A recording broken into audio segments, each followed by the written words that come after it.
Bebe, na kay pamangkot sa imo. Pamangkot sa imo, magtubag lang ha. Ang imo itubag itlog. Ang imo itubag itlog lang. Itlog man. Basta kung pamangkot sa imo ha, tubagal ako itlog. Bawal ka. Bawal ka mag-ingon o bisag unsa. Basta akong pamangkot sa imo ha, ang itubag na nimo itlog. Ha? Itlog.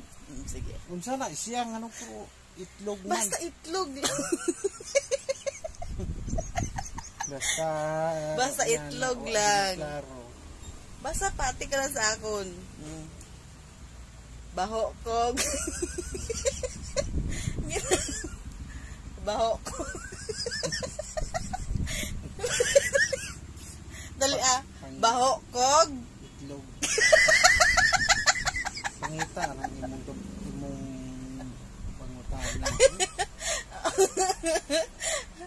Dako kog.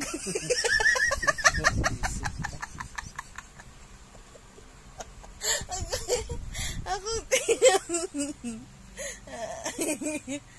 na ako normal itlog.